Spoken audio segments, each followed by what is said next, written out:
Our speaker is retired Army Lieutenant Colonel Mark Calhoun.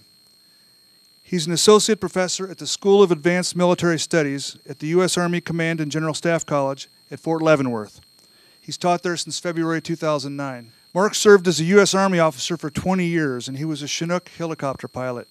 And actually, if we didn't have so many interesting things to hear from him, I'd like to hear about that. He was a platoon leader in the 101st Airborne in Saudi Arabia in 1990 and in Operation Desert Storm in Iraq in 1991. More recently, he returned to Iraq with the 101st in 2005-2006. He has 2 master's degrees, and he earned his PhD at the University of Kansas in 2012. His dissertation, and I guess we don't have the book here now, his dissertation was on General Lesley McNair. And it's a really important topic, and some people, as he will tell you, tried to dissuade him from that there wasn't anything to work on, or it wasn't important, or somebody would have done it by now, and he persevered. And that book was then published in 2015 by Kansas University Press. What I've done today is I've tried to pick a few topics from the book that I think you'll find interesting. I can't obviously talk about everything in the book because I cover his whole 40-year career. And there are a lot of areas of his career that had never really been researched and written about in any detail before. And I couldn't cover all of those, so I tried to have some stuff that just kind of covers everything and then focus in on a few things that I thought you would find interesting. So first thing I want to do is explain why I decided to research General McNair in the first place. And so this kind of gives you an idea.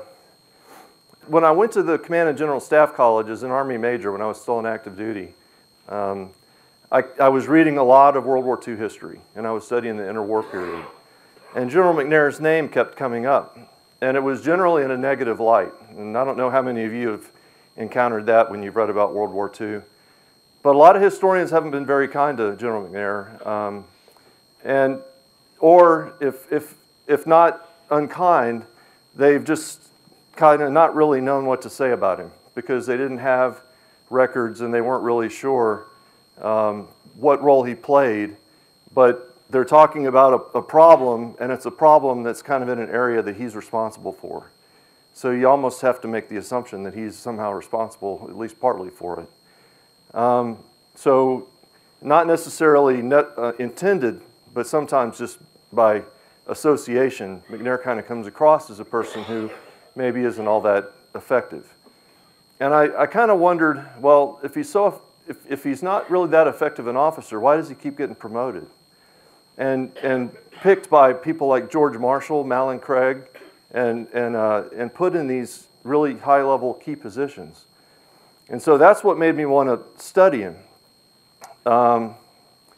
But then what really made me determined to study him was somebody said, you can't do it. You won't be able to finish your dissertation. And so now then it was kind of like a challenge for me. It was, and I don't usually back down from challenges. So I said, okay, all right, I'll take that one on. So what I did was I started digging.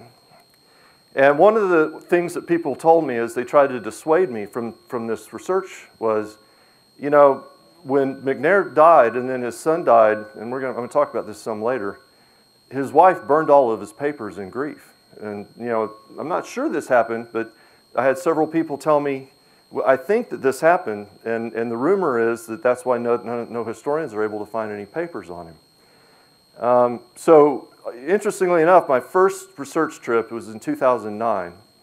And I was at KU working on my PhD. I was in my first, actually it was in the summer after my first year.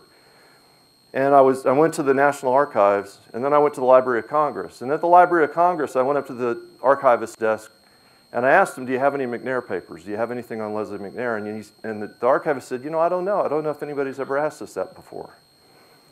And so he did a little looking around, and he came out a little while later with a cart that had 9 big boxes on it, and then one great big oversized box. And he said, yeah, I found this back there. I think you'll find this stuff interesting. And I opened it up, and the very first folder in the first box had a handwritten note from Claire McNair donating the papers to the Library of Congress. So clearly she hadn't burned his papers. And that was an experience that repeated itself over and over for the next two and a half or 3 years. I kept finding stuff all over the place.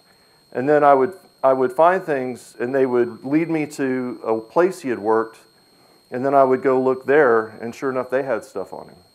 And even now, 2 years after the books come out, I have people who are bringing me things and pointing out either errors in the book, you know, things that I didn't research carefully enough. Like, for example, there's a general that Pershing relieved in World War I who he was in charge of a National Guard division, and the reference I used made it sound like he was a National Guard general. Turns out he wasn't. He was a 60-something-year-old regular Army general. And so it's a mistake in the book. That happens. But I'm still learning about McNair even to this day. And unfortunately, I was never able to find any letters or personal papers, which kind of made it tough to put a lot of the human element into the story that I would have liked to have done. But I tried to do as much of that as I could with what I had. So that's why I chose to write about him. And then here's kind of what I started to discover as I started to look into his career. So this is a rundown of basically the jobs that McNair did while he was in the Army. And you can see that he did some pretty important jobs. Earlier in his career, he was kind of out west in some tiny little posts like Fort D.A. Russell. He served in these little bitty outposts. And so he graduated West Point in 1904, 11th in his class out of 124 students. And he opted for the field artillery, and he went out west. And he was in a mountain artillery unit. So they had mules, and they had the mountain artillery pieces, and they had the mules that carried ammunition on basically these pack saddles. And one of the first things that he did when he got there was he said, you know, I'm not sure these pack saddles are really working out because they're injuring the mules. And so he did some work to redesign the pack saddle. He actually designed his own pack saddle, had it made, and did a test to prove that it worked better than the one that the Ordnance Department made. But of course the Ordnance Department kept making the one that they wanted to make. Then he actually asked for, because when he was at West Point, some of his best subjects were math, drawing, like drafting type stuff. He redesigned or designed lots of military equipment. He actually redesigned the mountain artillery piece, the mountain howitzer,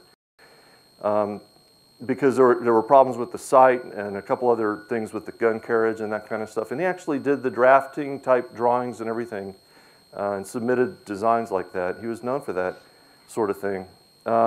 So he asked for a branch detail to the Ordnance branch so he could go learn more about some of this kind of stuff.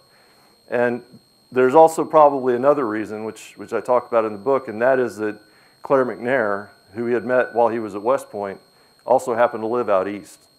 And he married her about a week after he got out there for this branch detail.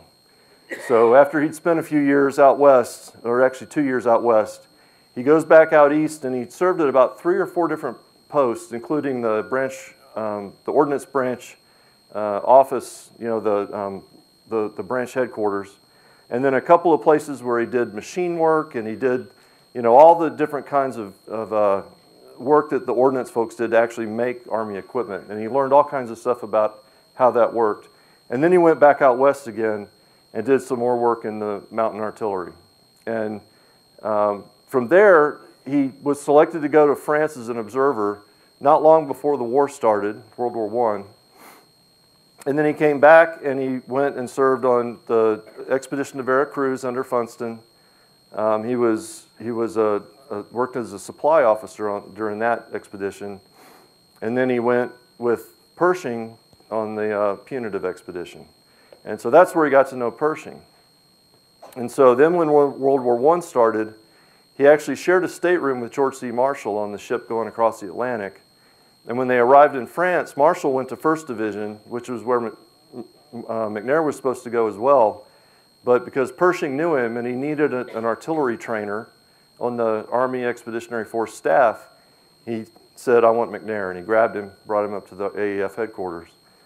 by 1918, he's a brigadier general, and we're going to talk about that a little bit more in a minute. So then after World War I, he comes back, and it's not covered on this slide, but he was assigned to the inaugural faculty that basically stood the Command and General Staff College back up. They had closed it down for the war, and he was on the faculty that re-inaugurated and restarted the Command and General Staff College. And so all those people were picked by name as well, as they considered that a crucial job to get that right. And while he was there, he wrote some things, actually. There are some articles that he wrote that are mentioned in the book. And then he went to Hawaii, where he worked for General Summerall as his chief of plans, or well, actually chief of operations. But one of the main jobs he was given was to update the war defense plan for Oahu, which hadn't been updated since, I think before World War I. And so he spent about 2 years working on tests, first to look at the ability of aircraft and the coastal artillery and the anti-aircraft artillery to defend from the shore against ships. And he did a very detailed months-long test with volunteer pilots who trained together as crews to prepare for the test. And we're going to talk some about that here in a minute in more detail.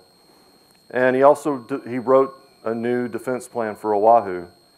And then from there he went to Purdue University, where he was a professor of military science for 4 years.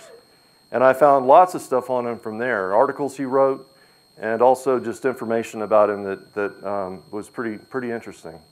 And I had never read anywhere that he served as a PMS, or at the time they called it a professor of military science and tactics at Purdue. Then he went to the War College. He graduated in 1929, and then off he went to the Field Artillery School, where he helped develop some field artillery procedures that led to what we now know as the Fire for Effect and the Fire Direction Center.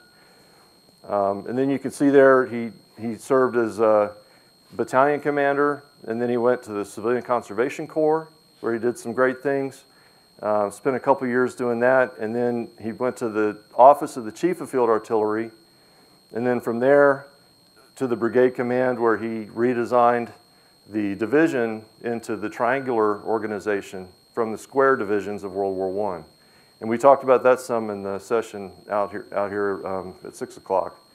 But that's when he did that. When he was in Brigade Command, his brigade was actually reflagged twice while he was in command of it. And so during that time, while that brigade was in transition, they had him working the maneuvers and the tests to redesign the division into the triangular organization. And then from there, he went to be the commandant at Fort Leavenworth, and he rewrote the curriculum, and he brought all of the new doctrine, the 1939 field service regulations, and also his 1939 tentative anti-tank doctrine.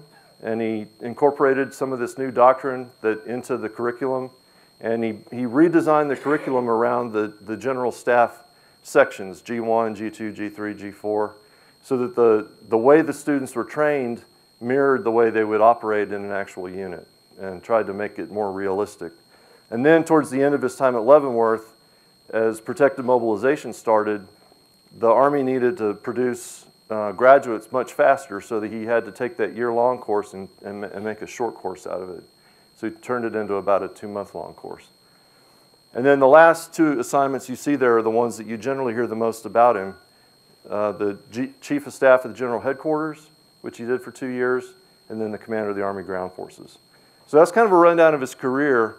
And generally what you found in books before I did all this research, all I could really find on him was a little bit of stuff about his service in World War I, and then a whole bunch of stuff about what he did from 1940 to 1944. And that was about it. And then most of this stuff came from the research I did, and then I did find some other sources that had covered parts of his career. Like Matt Kaufman, for example, in the Regulars, had written about his time in Hawaii, only briefly. So that's a rundown of his career. So now we're going to talk about just a couple of things in more detail. So as I mentioned, McNair was from Verndale, and that's why I went up there to do that talk last year. But he moved down here, went to South High School. That's why I was there this morning. And that he did that so he could get an education that would get him into military academy. And he went to West Point, graduated in 1904, number 11 out of his class of 124. And then he served for 40 years. And so what you see there is a commemorative ceremony after the war's over, about a year after he died, a little less than a year. And that's his wife, Claire, and their granddaughter, Bonnie Claire McNair, and George Marshall, dedicating a plaque to General McNair. So that's kind of his life, or his whole life was serving the military, his whole adult life, which is pretty remarkable. So as I mentioned, he was promoted to Brigadier General in 1918. It was a temporary wartime rank, but he was the youngest Brigadier General in the Army when he was promoted. And then by the end of the war, he had done some pretty amazing things and was very highly regarded. He earned the Distinguished Service Medal, and that's General Pershing there awarding that to him. And that's in 1919. And then shortly after that, I think it was on the same day, Marshal Pétain, the French overall commander, came down to award him the Officer of the Legion of Honor award, which not too many American officers received that award. So he performed quite well during World War I and was very highly regarded. And he and Claire maintained correspondence with General Pershing really for the rest of General McNair's life. Claire heard from General Pershing after General McNair died. One of the things I wanted to talk about in a little more detail is the time that he spent in the Hawaiian Department. One of the things that I didn't know about him and that I was really surprised to learn was how much work he did on air power and on the capabilities of air power and how objective the work was that he did. Because one of the things that kind of comes across in some of the things I had studied was that he had a problem with air power, and then he really disliked it, didn't think it was very capable of much, and that he was kind of had a very negative attitude essentially towards air power. And so I was really surprised when I discovered that he had spent a lot of time figuring out what air power was capable of. So to kind of give you a little background, there's this data slide that's going to pop up, and I'm going to explain this. But what he did was he was told to do this test to figure out if a ship or a group of ships is attacking Oahu, what of the weapons we have are best capable of defending the island against those ships. And so he took a look at that, and he looked at the anti-aircraft artillery, the coast artillery, and air power bombers. And so the first thing he did was he found some volunteer pilots who agreed to participate in this test. And they trained for months, and they even did some things like modifications to the bomb bay so that the bomb bay was more predictable, and when they pulled the handle, it would open immediately. Because one of the problems they had with accuracy was the bomb bays weren't reliable on when they would open. So they were that careful in preparing for the test that they even did modifications to the aircraft.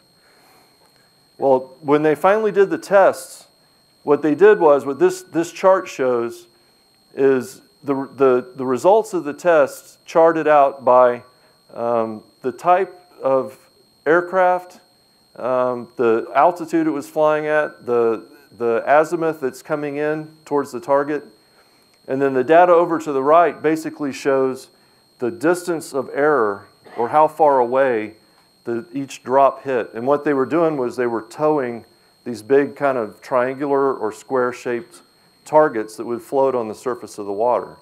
And that's what the bombers were trying to hit. And they had observers looking from different directions so that they could figure out exactly where each round hit and exactly how far from the target it was. And they plotted it like this, and then from this they came up with these scatter plots. And so you can see over on the right, they have a summary of what the scatter plot shows you. And so this is a test from 4,000 pound bombs, or altitude 4,000, 100-pound bombs, and a scale at 1 inch equals 50 yards. So an inch on that chart on paper is about a 50-yard error. And so he did this at different altitudes and different types of ordnance, and then he plotted it all on a line, and what he ended up finding was the comparative capability of these different systems. And essentially what he said was that, this is another way that he charted it, and essentially what he said was, at close distances to shore, the coast artillery was more accurate, but the farther away you were, the better the airplane was. And it was kind of obvious that the coast artillery was only going to be so good out to its maximum range, and then it wasn't going to be able to hit the ships. But really the most important thing that he showed was that airplanes were actually pretty accurate, and they were pretty capable of hitting ships that were moving at sea out to a pretty good distance away from the island. And it was one of the most effective tests at showing that anybody had really, that I have ever seen. But it's one that I've never seen anybody write about, and for some reason it seems to kind of have been forgotten about. And then this is a chart that they did just to kind of illustrate what an attack from the sea might look like and what the different types of defenses were and sort of the ranges that they were capable of and all of that. So you can see he's putting his West Point education to work, and he's using volunteers, so he has the aviators and the ground folks working together, and he develops all of this data so that what he can do is update the defense plan for Oahu. Now, this does lead to some controversy, and I'm going to talk about that in a minute. But just to go into the Oahu defense plan briefly, this is one of the charts that he did, and essentially what this is looking at is all the different ranges from different air bases and different locations that, because, you know, between the wars, between World War I and World War II, we considered Japan our main threat, and our main focus was War Plan Orange. And some of you have probably read about that. So most of our focus was in the Pacific and on the threat from Japan. And so one of our concerns was the Hawaiian Islands, and specifically Oahu and Pearl Harbor, and then the distances from California or from the mainland America to Hawaii, from Japan to Hawaii, and then from some of the other islands. So he was trying to figure out where Japan could range if it did decide to attack. And one of the things that this helped them determine was that it was extremely unlikely that Japan would attack California. So if they did attack, it would probably be Hawaii. And that's what this chart helped them determine. And then when they looked at the actual defense of Hawaii, they took the different weapon systems. So this is the coast artillery battery positions, and the circles show you the ranges that those coast artillery batteries could shoot. And so it basically gives you a picture of how far off the coastline the coast artillery could hit ships that were approaching the island. And he also plotted all the observation points on the island. So it enabled them to, this is the, as it stood when he started the update, and he used this to create the final plan that optimized the observation points so that the artillery, the coast artillery, which you couldn't move those coast artillery positions, but by moving the observation points, you could maximize their effectiveness. And then this is the anti-aircraft artillery and airdromes, or airfields, and their ranges. So the firing ranges for the anti-aircraft artillery, and then the location of airfields. And so this is one of the things, you always hear about McNair being a trainer. He mobilized and trained troops, and he was kind of a staff officer that didn't have a lot of tactical experience. It's interesting to find out that he was the operations officer for the Hawaiian department and rewrote their defense plan while he was there. And also that he was able to put together this complex a set of tests and produce data this detailed on which to base the defense plan. So the defense plan was really based on thorough analysis, not just on a best guess about what the enemy might do. But I mentioned this led to a lot of controversy because, as I mentioned, one of the findings that McNair came up with was that the coast artillery was better at shorter ranges, and then the bomber was better for when the ships were further out. So the Army Air Corps at that time was really working hard for independence, to break free from the Army's control. And they didn't like that because it kind of sounded like he was criticizing the capabilities of the bomber. And it was actually ironic because he was actually saying the bomber was quite effective. It was just the more efficient way to hit a ship, if it's kind of close to the shore, is to use the coast artillery to do it. But he wasn't saying the bomber wasn't capable. In fact, he was saying it's more capable than any test has ever shown it to be, to hit a ship at sea.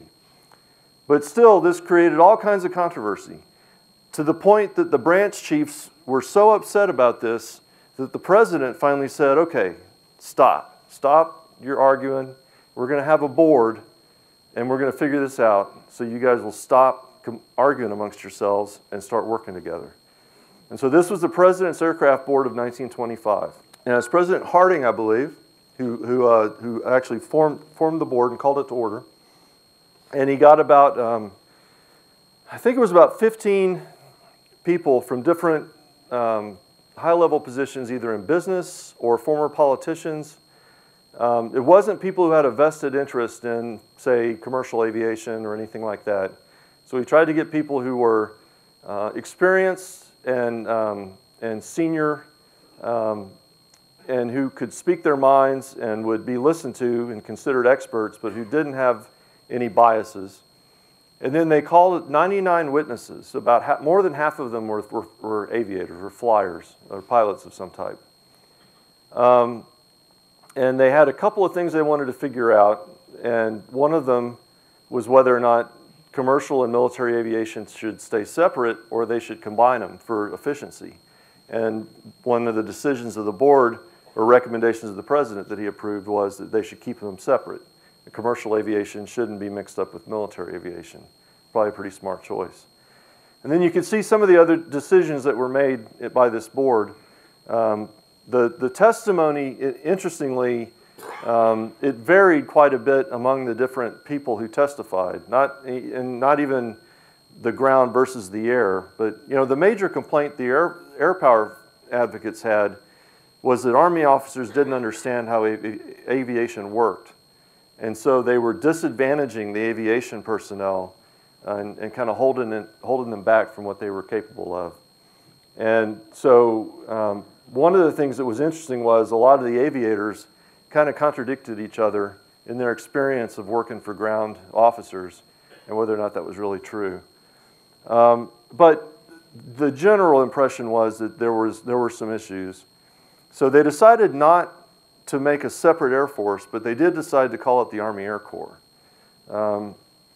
And then they would retain unity of command under the Army Air Corps, and it would be equivalent to all other branches of the Army.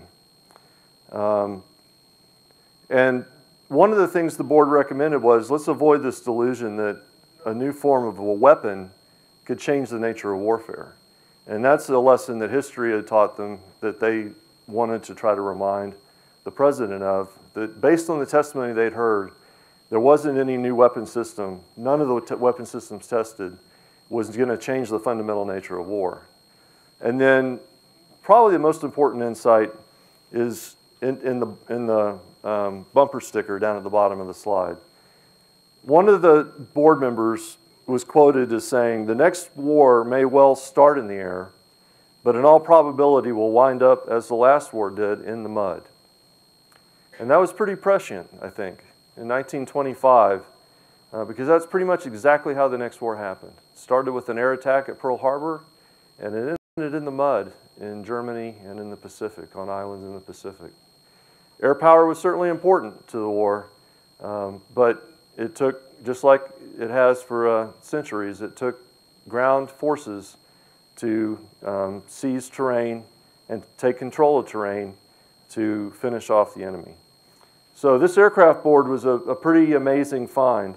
And then the other thing that came from this was the Billy Mitchell trial. McNair testified at it, and General Summerall did too. So one of the interesting things I found out was while McNair was at the job in the Hawaiian department, Billy Mitchell actually visited Hawaii during that time. Summerall was the division chief, or the department commander, and McNair was the operations officer. And Billy Mitchell visited Oahu in 1923. And he didn't go see Summerall. He didn't go talk to McNair, who was rewriting the defense plan for Oahu and who was doing that elaborate test of airplanes. He kind of acted like almost a spy. He snuck around the island and he kind of talked to who he wanted to talk to, and he avoided people he didn't want to talk to. And then he used what he thought he had found there to kind of help build up his case that he was making that ended up getting him in front of a court-martial. And Summerall actually petitioned to be the leader of the court-martial board, the chair of the board. And because I think the War Department realized that Summerall might not be impartial, so they said, no, we'll let you testify, but we don't think you should we should let you run the court-martial. But as you all know, General Mitchell was found guilty on all counts. But unfortunately, despite the warning or the cautionary note from the President's Aircraft Board, and despite what happened to Billy Mitchell, the inter-service rivalry and the branch bias continued throughout the interwar period, as I'm sure you've all read. If you've read anything about the interwar period, that's one of the most common threads that runs through all the material on the interwar years, is the shortage of resources and the competition for resources. So another very interesting period of McNair's career that I read about was his service as the deputy commandant at the Field Artillery School. So when he got there, Jacob Devers was the chief of the gunnery department. And he was just beginning to work on some experimentation with observed fires. And this is interesting because at this time the Army was still very reliant on timed fires, sort of like the rolling barrages that they used in World War I. And the main limitations on fires had been the mobility of the guns. They were very difficult to move. And then the low quality of the radios. The radios were very large, hard to move around. If they were connected by wires, the wires would get torn up by enemy artillery, or they would get driven over, and the wheels of the wagons or the vehicles would break the wire. So the wires were constantly breaking, and they'd have people out trying to find the breaks and fix them. And then the non-wired radios were just very unreliable and had very short range. So by the mid-20s, the radios started to improve slightly. And the other problem with what they were trying to do with observed fires was they wanted to develop a way to mass fires. And tradition in the field artillery up to this point had been that battery commanders gave the fire direction orders to their guns. And the traditionalists didn't want that authority taken away from the battery commanders. But to do massed fires, you needed to fire a battalion-sized concentration to get the effect you wanted. And you needed to have an observer watching the enemy and able to adjust the rounds from where they hit on the first volley, the first round to fall, to adjust it until it was on target, and then to call for the massed fire. And then the third big problem was the calculations, because all the guns are positioned in different places, but you needed to do a calculation for each individual gun that would have each gun's rounds land on the same spot and on the right target. So they had to sort all of that out. And they started that process in 1925 under Jake Devers. And he was there until 1929. They didn't get very far, but they did come up with some new methods that they were experimenting with. And then Carlos Brewer shows up in 1929. And Brewer experimented with some of those procedures there at the bottom of the bullets But he's really the guy he was determined to figure out the massed battalion fires. Devers had wanted to improve procedures in general, but Brewer had seen, he knew the potential of mass fires. And he thought, if we could just get a battalion concentration on a target, just imagine what that could do. And so that was his main goal, and he tried lots of different ways of doing it. Flash sound ranging, so the time it takes from when you see the gun flash to when you hear the sound, and then calculating how far the gun is away. I mean, these are the kind of procedures that they were experimenting with to try to work this complex math to get all the guns to fire on the same target. He even found a manual written by this officer named Fraser Tytler. It was a French manual that he discovered in the library there at Fort Sill called Field Guns in France. And then the observed fires was something that he knew that General McNair had advocated when he was the chief of artillery training in the Army Expeditionary Force during World War I. Because he'd read articles that McNair had written, one little brief report from the field that you can find in the Field Artillery magazine from, I think, 1918. And then he also wrote an article while he was teaching in that first Command and General Staff College class after the war called Infantry Guns. I can't remember the exact title of the article, but it's about infantry and supporting guns. And basically his concept was that infantry should have mobile artillery that moves with, maybe a little bit behind the infantry, and is prepared to provide observed support to the infantry at the moment they need it.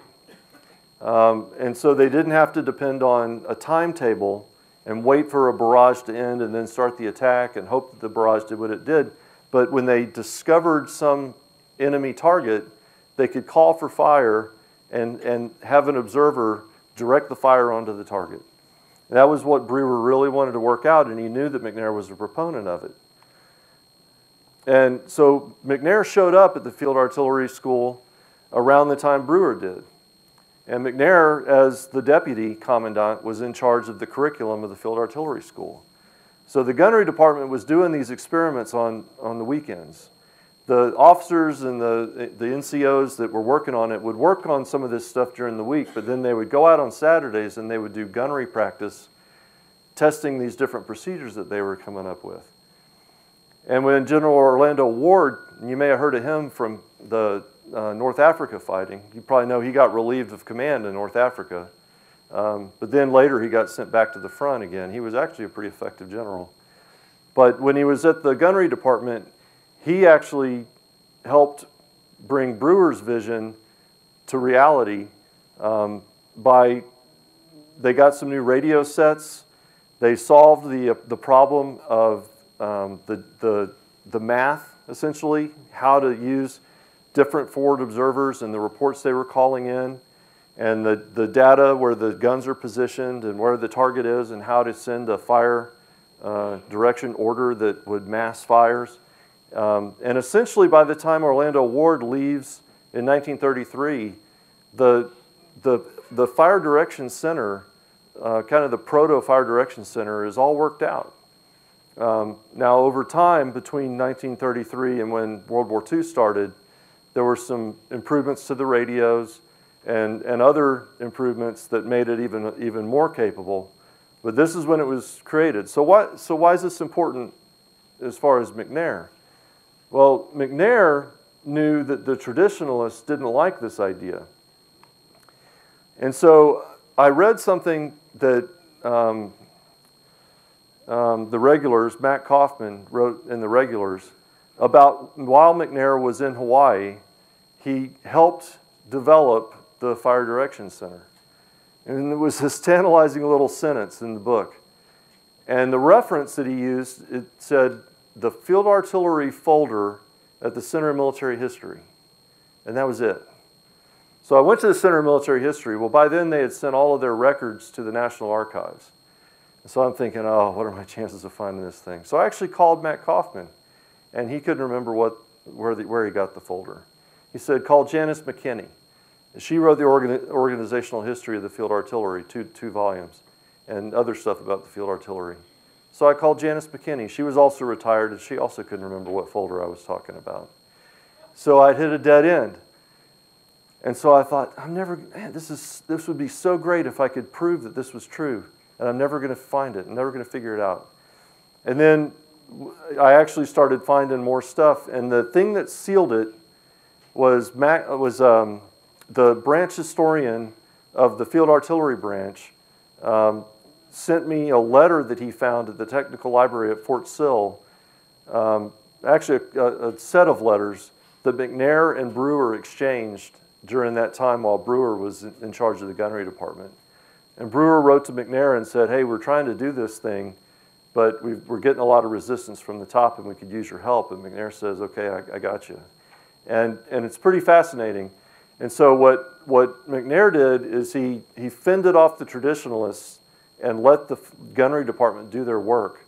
And he also went down and he observed their training, and he talked to them and kind of oversaw what they were doing.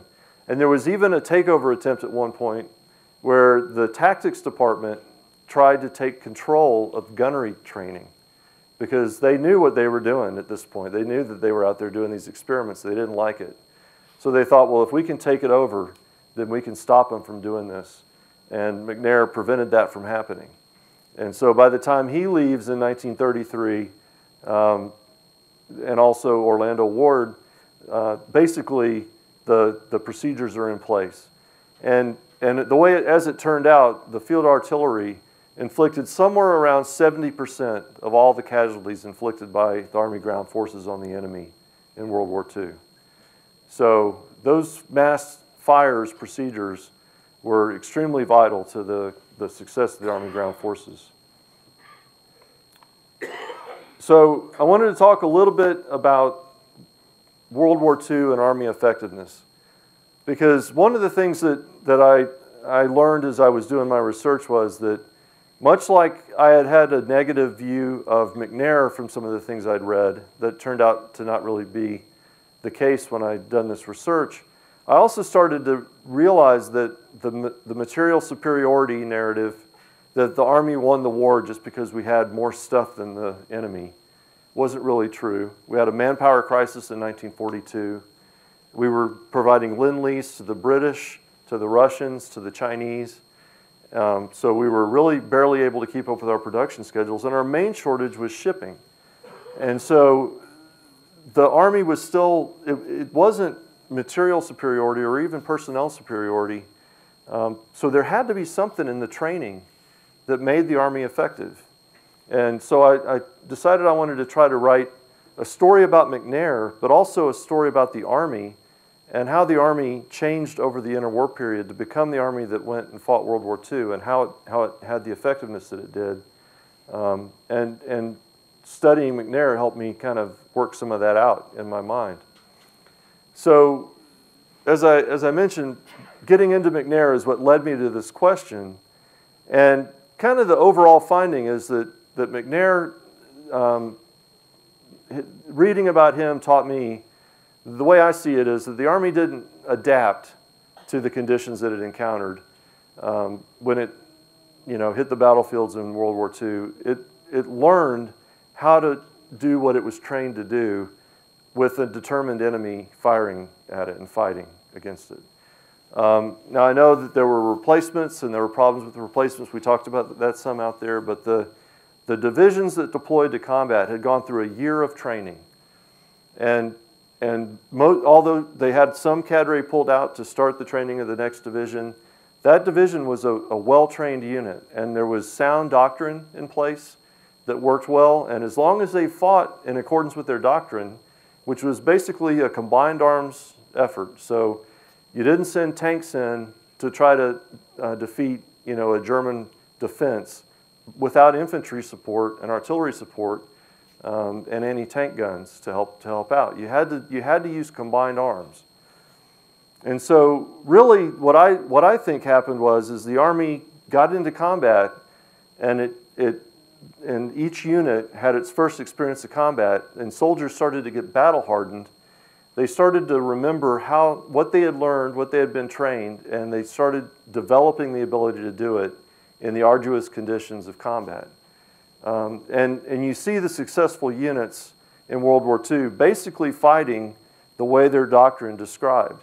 And at the bottom bullet kind of puts it simply, there was an evolution from the idea of open warfare, which was the doctrine of the day in World War I, that was Pershing's concept of Army doctrine, to the World War II combination of firepower, maneuver, and protection. And I kind of call that the triad. So those three things together, you had to find the right balance of those three things. You wanted protection from enemy fire, maneuver, and the point of maneuver was really to get to a position of advantage where you could apply your firepower on the enemy and have an advantage over them. And that was, really kind of summarized in the view that the way to defeat the enemy when we finally ended up in a war, if we did end up in a war again, was to apply concentric pressure to the enemy and slowly encircling them and applying concentric pressure to squeeze the army smaller and smaller and tighter so that we could range them with our firepower and mass our fires on the enemy and destroy them. And that was the concept that Eisenhower had as the commander of the Allied forces, that how he envisioned the war playing out in Europe after the Normandy invasion, and that's exactly how it happened. So that's part of the reason why I'm convinced that we really kind of did what we said we were going to do, and we really just learned how to conduct our doctrine in combat. And the next thing I want to talk about a little bit is the procurement problem. One of the things that happened when we started protective mobilization in 1940, there was a option available to people who were drafted that if they volunteered before they got drafted, they could pick their branch. And that was something that was done in World War I, and people decided that was a mistake, because some of the best quality people would volunteer and then pick a non-combat position so that they could go fight, but they could be, in the rear area, or they could avoid, or some people would choose the glamour of the Marine Corps or the glamour of the Army Air Forces or whatever. But it essentially made the Army, the military, unable to balance what recruits went to what force so that we could have a balanced force and have the mix of people we needed. The other thing was procurement decisions were made at the local level, at county recruiting boards. So there wasn't much national level control over how they decided who was going to stay in their jobs at home versus who was going to deploy and be part of the military. And then another thing I discovered was recruiters developed some pretty sneaky ways of hiding recruits. Like in one case, one of the services had over 200,000 personnel in colleges that had signed paperwork saying they would join that service after they completed college or when they were called upon. And so they basically tucked them away at a college somewhere and made it so that nobody else could bring them in. So the Army Ground Forces couldn't touch those people if they were under Air Force or Army Service Force or whatever. They were hidden away. They had already signed up for a different job. So pretty quickly they killed volunteerism, but you still had problems with the mobilization process. And to kind of summarize, I don't want to get into this in too much detail, but there's a lot of detail on this in the book. And I relied a lot on the research of James Lacey on this, and I think he may probably come out here and speak at some point. But the main issue with mobilization was that the Army's responsibility was to provide requirements, equipment requirements, priorities, timelines, when it thought it needed stuff, what it needed, and what was most important. And then FDR ended the industrial mobilization plan. He said, we're not going to do that, which basically would have put the mobilization, all the industrial decisions and the production under the control of the Army. And he said, I don't don't want Army folks running this. I want business leaders, people from industry who really know this stuff and are the real professionals. I want them doing it. So he basically brought back some committees from World War I, but it took a while to kind of get those committees working smoothly and with enough authority to do their jobs. And so ultimately, the big main committee that was the umbrella committee for a bunch of other subordinate ones was the War Production Board. And what the Army's responsibility was to do was to provide them with realistic projections of what they needed and when they needed it by. And General Somerville from the Army Service Forces was the representative from the Army to these boards. And unfortunately, he wasn't very cooperative, and he basically accused them of being lazy, of lining their pockets. He kept making demands that were really just completely infeasible based on the nation's gross domestic product, how much money was actually available to even spend.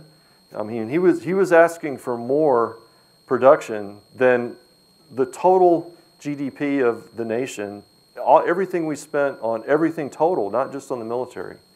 So it was very difficult for them to work with him. But finally they got it sorted out. And by 1942, they had the Victory program sorted out. And that's when they discovered that they had a personnel shortage.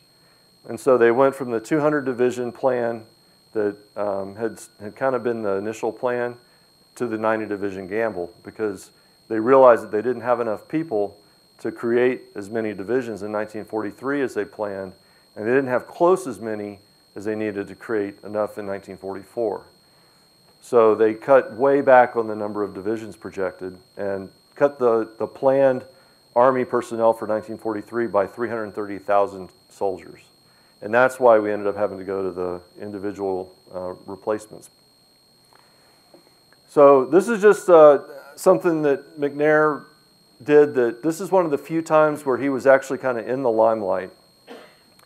And this is when, around the middle of the war, you started to have a lot of trouble with the infantry suffering most of the casualties, or the ground forces suffering most of the casualties, with the smallest percentage of troops and also not getting the best quality troops from the recruiting centers, or the centers where the draftees were being inducted. So what he wanted to do was he wanted to get people to come to the induction centers and volunteer to be in the Army Ground Forces. And he convinced General Marshall of this problem as well. And he'd been talking to him about it for a while, but it wasn't until late '43 when General Marshall kind of accepted that, yeah, this is a real problem. But one of the things he did kind of early on to try to help get more people into the ground forces, the infantry, armor, field artillery, you know, those types of branches, was he gave this speech on the Blue Network on Armistice Day in 1942. So it was a speech he gave on the radio, and there's a photo in the book of him holding the speech in his hands and one of those old-fashioned microphones in front of his face. And essentially, the title of the speech is up there: "The Struggle is for Survival, the Importance of Training and Personnel." But the last line is what he's remembered for the most from this speech. And it is, "The struggle is for survival, kill or be killed." And basically what he said in this speech was that if we want to win this war, we've got to learn to hate the enemy, because they hate us, and they're going to do everything they can do to kill us. And right now what we have is a well-trained army that doesn't realize the gravity of the situation that they're about to go into, and doesn't realize how determined the enemy is to kill them. And until they learn to not see that other person as a person, but as somebody who's got a weapon and is trying to kill them, and has that determination in themselves to kill the enemy before they can kill them, then they're not going to be ready for combat. And so basically what he was calling for was for battle hardening, and for soldiers to learn that war was about killing, whether as distasteful as that might be, as hard as it might be, that was what it was about, and that was what they were going to have to do. And one of the things he did to reinforce this was they lengthened basic training, and they added some things like The training where troops would crawl under wire and they'd fire machine guns over their heads, which I think they did in basic training up till maybe 10 years ago. I don't know if they're still doing it, but they did it for quite a long time. That was an initiative that McNair started, and there were other ways that he tried to make the training more realistic, but there was no substitute for actually getting into combat and facing the enemy. And that's one of the things that we learned, is that soldiers just had to get into combat and experience fighting to be able to do it well. So one more thing, I mentioned the shipping problem, and I just wanted to point out that when I looked at Eisenhower's papers online, the first book of the first chapter, the first chapter of the first book of the first volume of his papers, the title of it is All We Need Is Ships. And this is in 1941 when he's trying, late 1941, when he's trying to put together a plan to deal with the Japanese attack at Pearl Harbor and try to start getting troops into the South Pacific. And he realizes that we don't have nearly enough ships to start moving troops to the Pacific. And that remained a problem for us throughout the war. And so when you read about McNair emphasizing efficiency, it's not because he thought it was better to have light tanks and smaller guns. It was because he realized that if you made, for example, Patton wrote a letter saying he thought all the troops should be in half tracks. None of the troops should ride in deuce-and-a-half trucks. They should all be in half tracks. And McNair wrote back that it would take 6 times as many ships to deploy one division if you did that. And so it would slow down the rate of reinforcements of divisions so much that it wouldn't be worth it. And then he talked about how usually troops would drive close to the action and they would march their way in anyway. So it kind of made sense in that respect as well. But this is just to point out that Eisenhower also recognized the shipping shortage, and it remained a problem for us throughout the war. And then there's a case study in the book, and really the point of this is just to kind of take a different perspective on Kasserine Pass. Kasserine Pass is generally depicted as an embarrassing defeat for the Army, right? How many of you have read about Kasserine Pass? It's almost always depicted as an embarrassing defeat. And the first couple of days, there were some pretty bad things that happened. I mean, the first couple of battles, the defensive positions were poorly organized. They weren't mutually supporting. The inexperience was clear. But what happened was, over a few days of battle, the units started to get better. They started to get battle hardened, and they started to remember their training.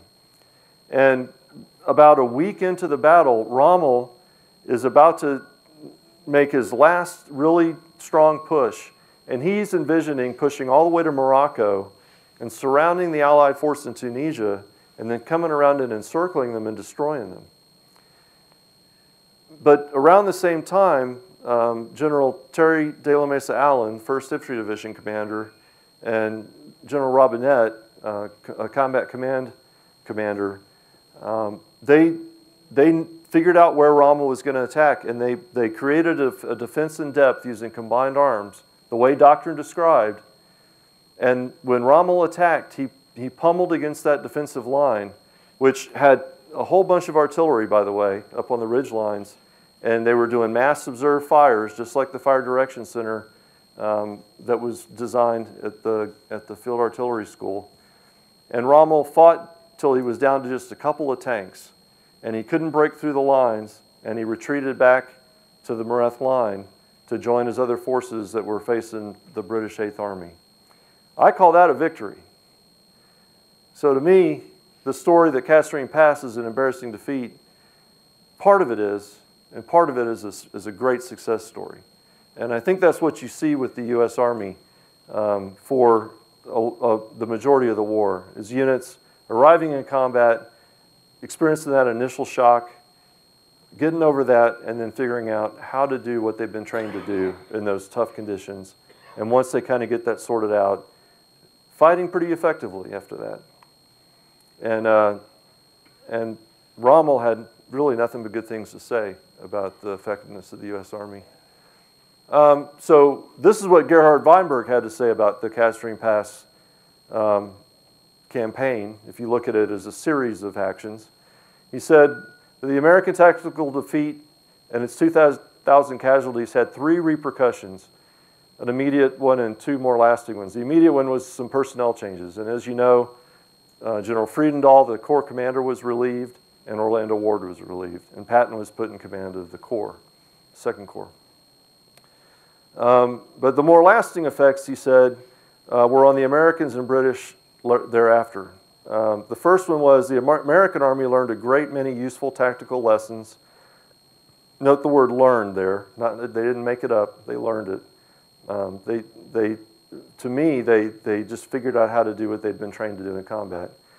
And they applied those in battle thereafter and more incorporated into the training of new divisions of the United States. So lessons learned were sent back to the United States and incorporated into the training that they did as the units mobilized and prepared to deploy. And also, it led to some increased or improved specifications of American equipment. But on the British side, they drew what Weinberg calls an entirely different and fatefully flawed lesson from this event.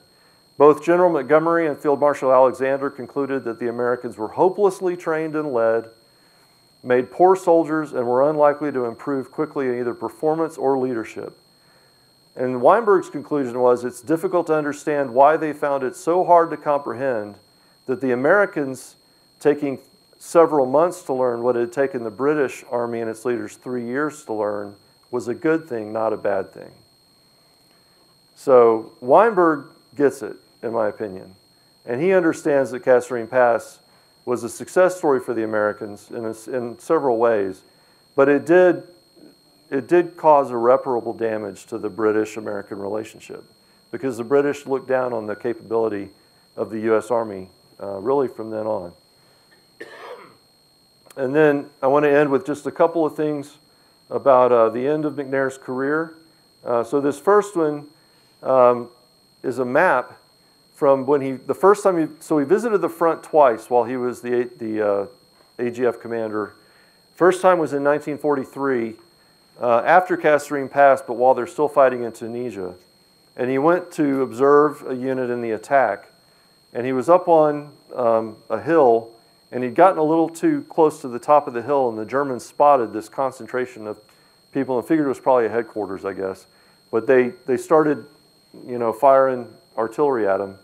And artillery shrapnel hit McNair in the head and the arm. And he got a piece of shrapnel lodged in his skull. Well, this map was in it was in the first box that I found at the National Archives at College Park, Maryland. And when you opened the folder, there was a little envelope glued to the folder. And I raised the flap just out of curiosity, and there was this map in there, and I pulled it out, and you can see the creases. And I unfolded it, and you can't read it, but up there in pencil at the top it says General McNair, and then it has the scale of the map. And so this was the map that the unit he was visiting made for him so that he could use to observe the action. And then you see the splatters on it. That's McNair's blood. And it's actually the map. It's not a facsimile. You can feel the blood on the map. And so it was kind of remarkable to me that the map was even in a folder at the National Archives and not in a museum somewhere. But I saw an archivist and a museum historian get into an argument. The historical archivist said this is the kind of thing historians need to see to bring history to life for them and make them enable them to write better books. But the museum archivist said, yeah, but it's going to get torn up, and eventually it's just going to be, no good anymore. And the other archivist thought that was a fair price to pay for decades of historians to be able to see and feel this map. So I managed to get a couple of nice, high-quality facsimiles made of it and gave one to my advisor at KU, and I have one in my office. But it's also kind of a touching reminder of the sacrifice McNair made for the Army. In this first visit to the front, he got wounded, and that's a letter from Eisenhower basically talking to him about his visit and hoping he's okay.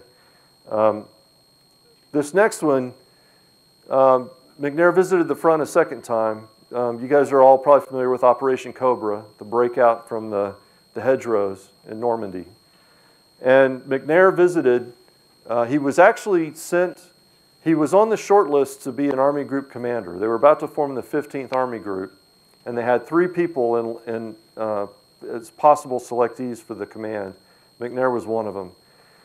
But they also needed somebody to replace General Patton, who was the commander of the deception operation, Operation Fortitude, up in southern Britain, where they had a fake army across the channel from Pas-de-Calais. And they didn't expect the deception to work more than a couple weeks, and it ended up working for 6 weeks or even longer than the Americans imagined it would. And so they decided, let's send McNair there, but to make it convincing, let's bring him to the front so the Germans hear news reports that McNair's at the front. And then when he replaces Patton, and they have all the radio traffic and all the other deception operations to try to make it seem like there's an invasion force ready to cross the Pas-de-Calais, it'll be more convincing. So McNair goes to the front, and on the first day that Cobra was supposed to happen, July 24th, the bombers, the preparatory bombing that was supposed to happen, the bombers came in perpendicular to the front lines instead of flying parallel. The weather was bad, and after just a couple of flights of bombers had taken off, General Bradley called off the attack because the weather was so bad. But the first bombers didn't get the word. McNair was up front, pretty close to the front lines with the troops, and the bombers started dropping bombs, made a bunch of dust, the weather was bad, and then the next waves of bombers started dropping the bombs on American positions. And they caused about 100 casualties. And it killed about, I think, about 10 or 20 soldiers. McNair wasn't injured in that attack, but it shook people up enough that they said, okay, General McNair, you're too senior to be out in the front lines in those conditions, so we need you to stay back here at the headquarters. And he agreed to do it. But then, after he agreed to stay at the headquarters, he was walking to go get chow and bumped into a soldier. And the soldier said, hey, General, I just wanted to tell you, it meant a lot to us soldiers to see you up there at the front. It gave us a boost in morale, and it's great to know that there's an officer like you who's willing to come out at the front lines and be with the troops. And so because of that, General McNair changed his mind and decided to go back to the front the next day. So July 25th, the attack happens. The weather's a little bit better. All the bombers come, but they come perpendicular to the lines again. And the friendly fire is 6 times worse. 600 casualties, about 100 killed, including General McNair. He was in a foxhole with several other soldiers right at the very front lines. And they looked all over for him. They ran around to aid stations, and they tried to find him, because they couldn't find him anywhere near the foxhole he had been in. And then they went back and they found his body about 200 feet away. And they could only identify him by his rank. And then later, after the fighting had died down, they went and they found his West Point ring. And the picture, it's not a great picture, but if you get a better look at it, you can tell how worn it is from 40 years of wearing that ring. There's almost nothing left of the markings on it. So he died in that attack, but even though all those casualties were inflicted on the American troops, the damage to the Germans was significant enough that the attack went on, and the Americans did successfully break out, and that's what opened up the fighting and started. Third Army came on the beaches just a few days later, and the rest is history, as they say. But the other tragedy is that just 12 days after General McNair was killed in Normandy, his only son, his only child, Doug, who was serving in the Pacific, was killed by a sniper on Guam. So this picture on the right is from a memorial ceremony in 1945 when General Marshall presented this plaque that's at Fort McNair. And this is Bonnie Claire McNair, the granddaughter, Doug's daughter, and Claire McNair, General McNair's wife. And so it was a tragic event. This is his gravesite in the upper left. You can see the beach. This is by St. Lo.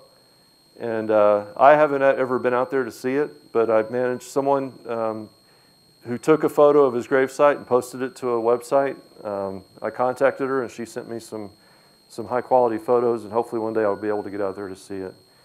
Claire McNair, when she found out her husband died, she was in a gymnasium volunteering with the Red Cross, rolling bandages to send to the front.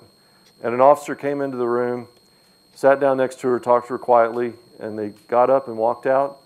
And she had to take a job with the State Department to make ends meet because his pension was only $50 a month.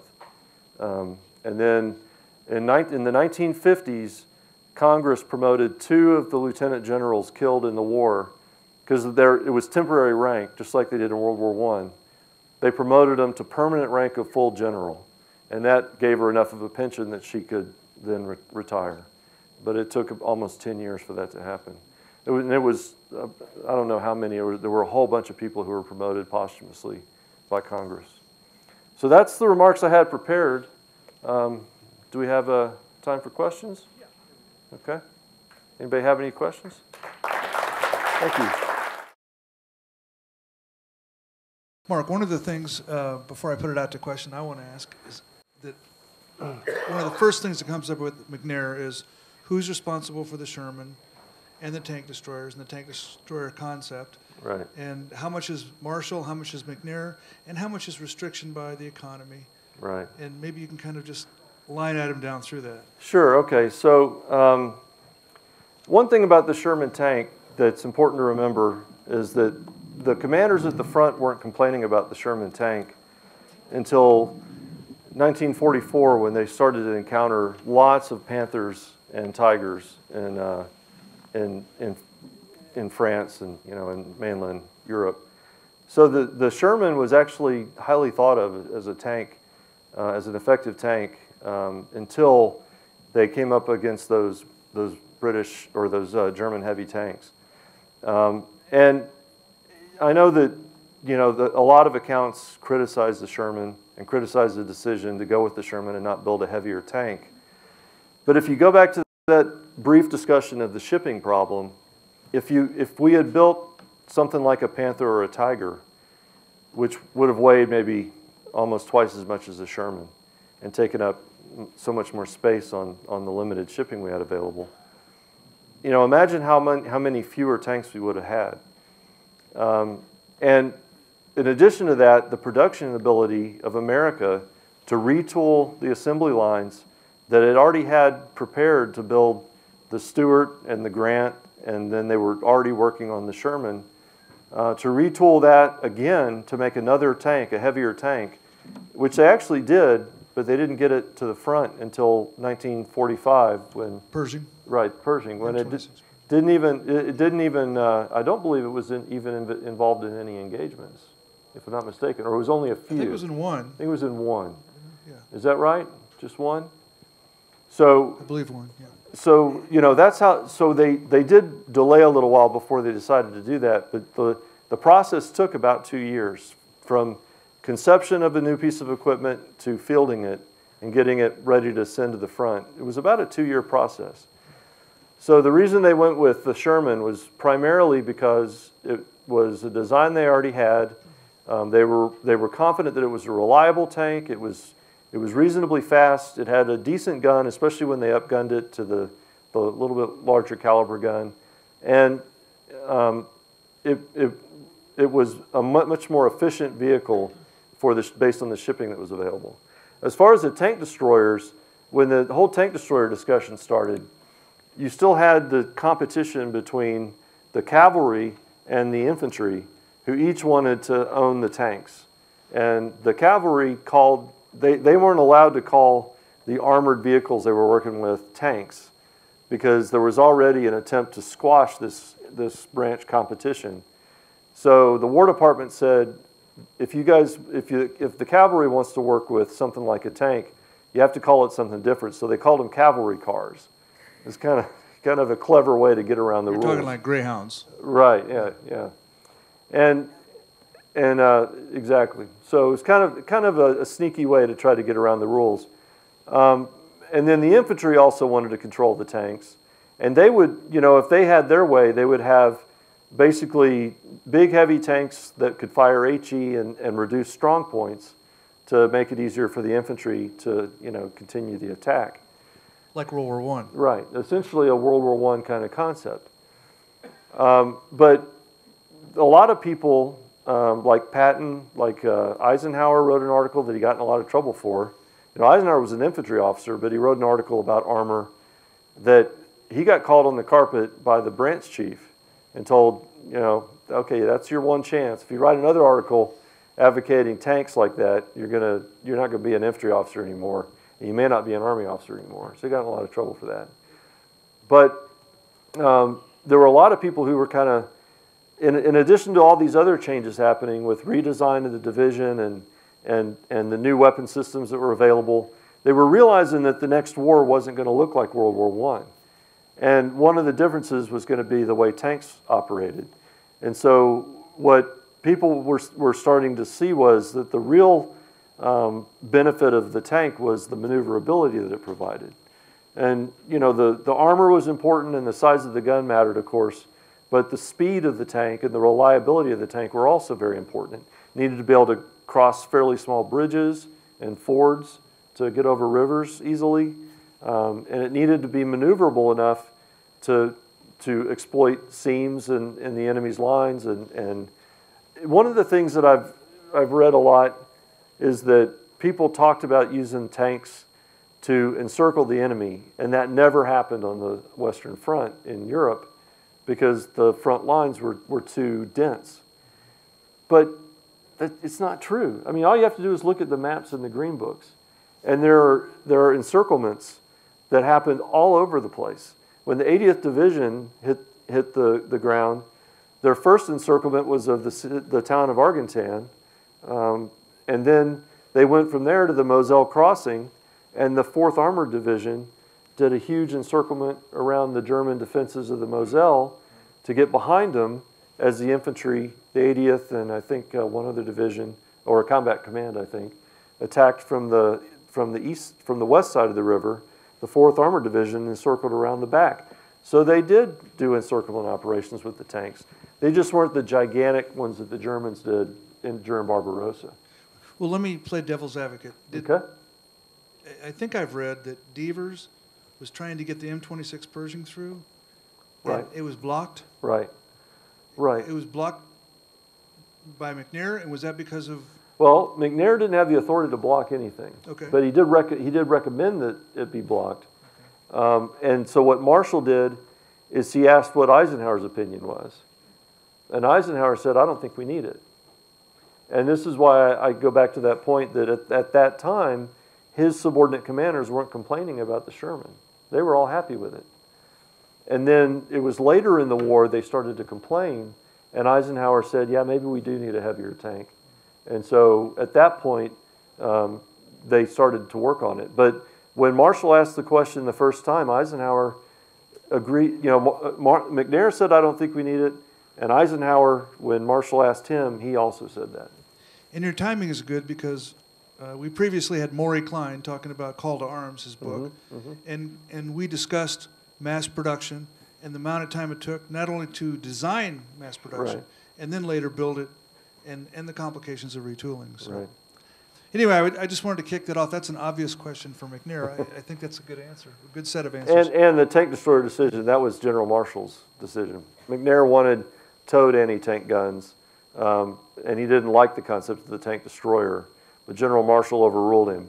And like any good soldier, McNair said, Roger, sir, I got it, and he carried out the order like it was his own. So you wouldn't know that, but if you read the right accounts, you find out that I've actually read the letters that Marshall and McNair exchanged. And so. You made an interesting point about that earlier today, that the reason McNair liked the towed guns was because you could set them in the ground where a tank destroyer could not hide, and a towed gun could be in place. If you had enough time and you had engineer units, you could dig them in, but it took a long time. Right. And you had to know where the attack was coming. With the anti-tank guns, you could dig them in very quickly with just the tools that the unit had on hand. That's a good point. Let me come here first, and I'll get you next. Hi, I was curious if you could maybe talk about McNair's architecture of the Oahu fortitudes, sorry, of their defenses, because I'm curious how much of his architecture of that impacted the eventual attack on Pearl Harbor, and maybe minimized the impact, or maybe people ignored it, so then it made it worse. And it could have been a McNair saying, no, wait, this is how we should have done it, you know, that kind of thing. So can you speak to that a little bit? I can. I mean, the answer is that I think the attack probably would have been a little bit more effective if it weren't for the updating of the defense plan. But the main reason the Japanese were able to surprise the defenders on Pearl Harbor had to do with the capability of the radar, the confusion at the radar stations about what they were seeing when they saw the aircraft approaching, and then the amount. So even if they had identified the attacking aircraft as attacking Japanese aircraft, the minute they saw them on the radar, the time it took to get from the observation stations down to the headquarters where they had to alert all the troops was enough for the airplanes to get to the island. So McNair's plan did improve some of the gun emplacements and the other concepts about, and some of the things in the plan had to do with things like whether or not to impose martial law if there was an attack, because the native population wasn't all that happy about the Army being there, and there might be Japanese insurgents on the island that would start an insurgent campaign. So some of that stuff was also covered. But that issue of communications and the radar, those capabilities didn't even really exist yet. And so he wasn't able to account for that in his plan. So that's a good question, though. I think it helped a little bit, but not enough. I was interested when you were talking about the sort of rivalry on the artillery program and people sort of sneaking around, working on weekends to do it. What was the opposition claiming? What did they want to do? Why were they so opposed to what McNair and others were doing? It's a surprisingly simple answer, and it's kind of hard for me to believe that this was such a big deal to these guys.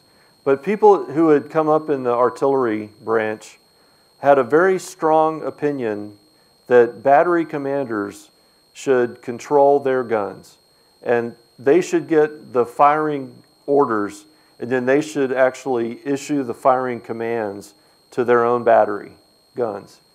And what the massed fires did was it meant that the fires of all the guns in the battalion had to be coordinated.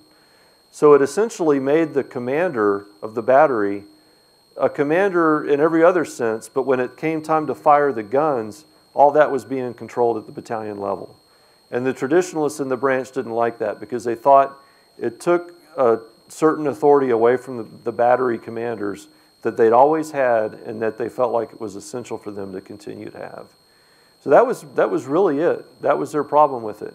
But it was such a significant complaint that it was enough for them to resist the massed fires procedures that they were working on.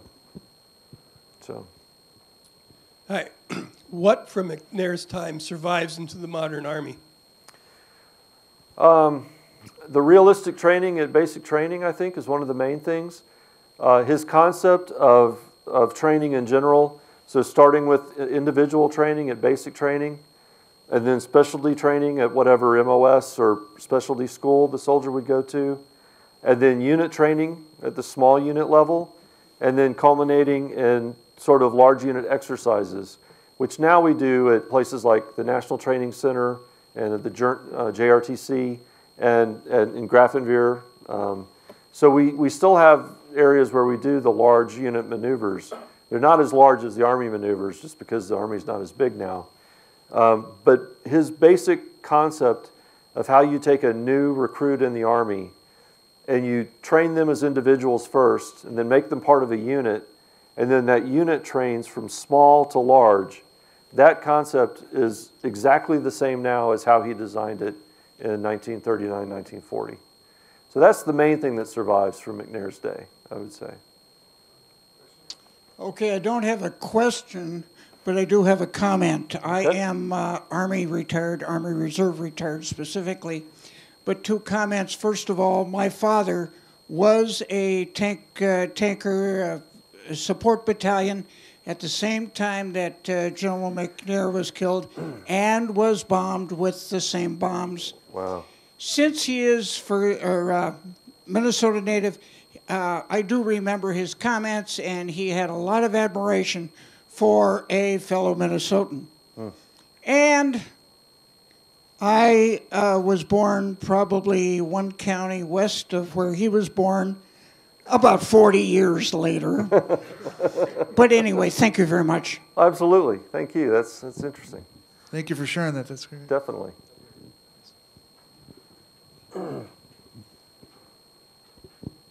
First of all, I want to thank you for your excellent presentation this evening. Absolutely. It's my honor. I have three questions. None of them are very long. The first one is, what percentage of the casualties the United States inflicted on the Germans was due to massed fire rather than other kinds of fire? I haven't ever seen any exact figures on that, but massed fires was almost always used in major battles. So in small unit engagements, you might have individual batteries supporting a unit, but even then, there were forward observers assigned down to the regiment level in every unit. And so at a minimum, observed fires was pretty much the case in every instance. Now, massed fires were used when it was a large enough size enemy concentration that you needed that battery-sized amount of fire to do the amount of damage. I would say around 50% of the time the mass fires was used. That's just a rough guess. Would you say that both kinds of fire are used today? Yes, definitely, definitely. You talked about the concept of firepower, maneuver, and protection. Could you elaborate a little bit on protection? Right. Protection refers to a couple of things. The most obvious one is the armor on armored vehicles. Another one is how combined arms enables protection. For instance, when tanks try to maneuver against an enemy position, if there are troops with, say, shoulder-fired anti-tank weapons, you need infantry accompanying the tanks to clear out those infantry so that the tanks don't get destroyed by something as simple as a Panzerfaust or, you know, it's some kind of similar weapon system. Another type of protection is cover. So vehicles that are designed to be small enough to take advantage of the natural cover in the terrain they're going to be fighting in, or that are just in general designed to be appropriate to the terrain where they're going to fight, are going to be harder to hit by the enemy than vehicles that are overly large or are very tall. For instance, the Grant tank had that problem. The British loved it. It was a big improvement over what they had, but it was a very, very tall tank, and it had a high profile. And in the desert, I mean, you could see that thing from so far away, much farther than you could range it.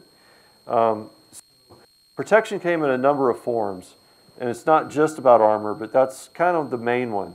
But now, today, in today's Army, we rely a lot more on surveillance and on deception and on trying to avoid enemy detection and to strike the enemy before they even see us and can strike us more than we do on heavy armor. Finally, what about Pearl Harbor? Were there bombers at Pearl Harbor that were available to hit the Japanese fleet? They were all well, I don't know if there weren't any heavy bombers there, I don't believe. But the aircraft that were there were all parked. I actually served in Hawaii for 3 years, and I was a Chinook company commander. And my Chinooks were in a hangar on I can't believe I'm drawing a blank on the name of the airfield. Wheeler Field, right? Wheeler Army Heliport was what it was called at the time. But Wheeler Field was where all the airplanes were parked. And my hangar was one that had holes in it in the beams, and some of the beams were bent from the fire. but they had basically stripped off all the outer sheathing and they'd rebuilt the hangar, but they kept the beams from the World War II era and they still had the damage from the Pearl Harbor attack. But yeah, so that's, as far as I know, there weren't any bombers on Oahu at the time. It was mostly, I think there were maybe some dive bombers and some fighters, and that was about it, light planes. There were bombers in the Philippines, but they all destroyed. Right, right. Yeah, the Philippines fell quick. Mark, what about the bombers that at Operation Cobra that hit McNair? Those were medium bombers, weren't they? Mediums and heavies. They were heavies? Right, they were using B-24s all the way down to the dive bombers, and a lot of them were flying out of England. Question? Okay.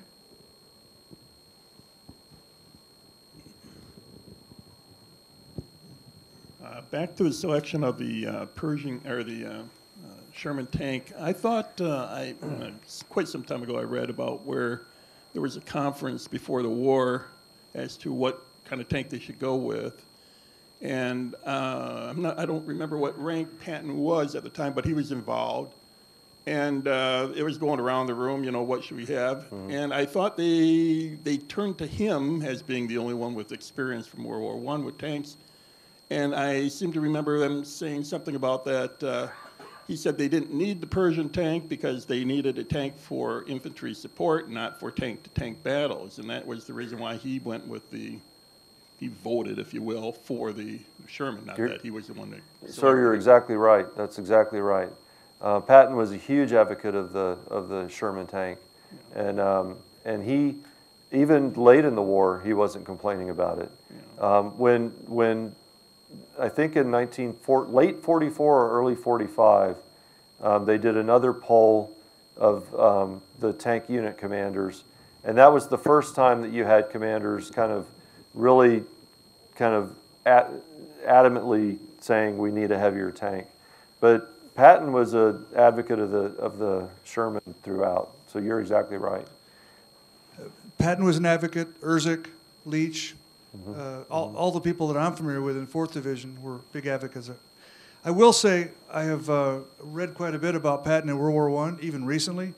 And when he was talking in World War I about what he was going to do with armor, in fact, I commented this on Facebook.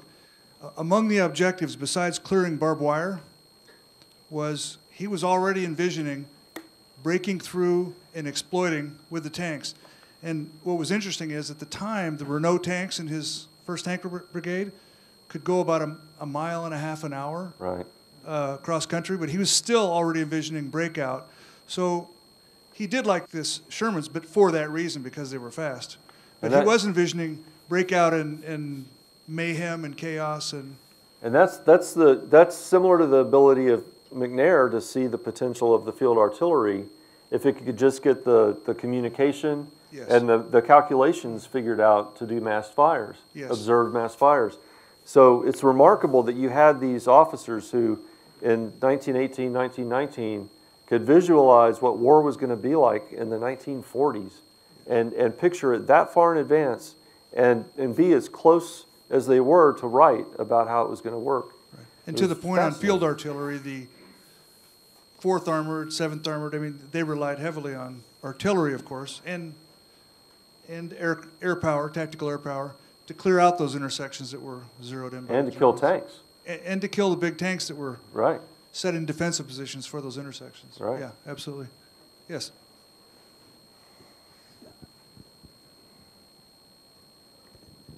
I just finished an excellent book in World War II in the Pacific War about use of a bomber called Lucky 666. And if you haven't read that, it's really good. I haven't read it, no. Anyway, it had to do with this bomber pilot. And it was saying the bombers there trying to drop bombs on Japanese ships were almost totally ineffective. The Japanese could maneuver their ship before the bombs got there, and bombs didn't hit them. So he got involved with doing skip bombing. And that was almost 100% effective. Wow. And made a huge difference. And so over Rabaul, they were using that to destroy ships. They worked out the rules for when to drop the bomb, how high to go, and so forth. And That's so you might take a look at that. But yeah. The bombers were not effective against the general ships. They just could maneuver too much and cause the bombs to miss. Right. Mark, I think we're going to let you relax. This Okay. is your fourth presentation in one day. You've Is that a record? You've kept me busy, definitely. Personal record? But hey, but real quick, I just want to say this organization is amazing. I've been doing history now for several years, and I've been interested in history for a lot longer than that. And you know, meeting Don Patton and I mean some of the people I've met in the last 36 hours, and all the amazing historical association places to go and events here, the American Legion, and then this society that meets so regularly and has these presentations, and to have this many people come out to hear about World War II history, it's just remarkable. And I'm really, I can't tell you how honored I am to be here, and how pleased I am to know that people like you are keeping this history alive, because it's so important, I think, that we do that. And there's a real danger of World War II history being forgotten. And there's still so much to learn, and there's so much that we don't know, or that we can get better in what we understand about World War II. And it's organizations like this that help keep that going. And I really just can't say enough about how impressed I am with all of this. So thank you very much for having me here. I really do appreciate it. Thanks for coming. Support for this program provided by viewers like you. Thank you. Additional support provided through the Catherine B. Anderson Fund of the St. Paul Foundation. Upcoming roundtable topics can be found at www.mn-ww2roundtable.org. Production services provided by Barrows Productions.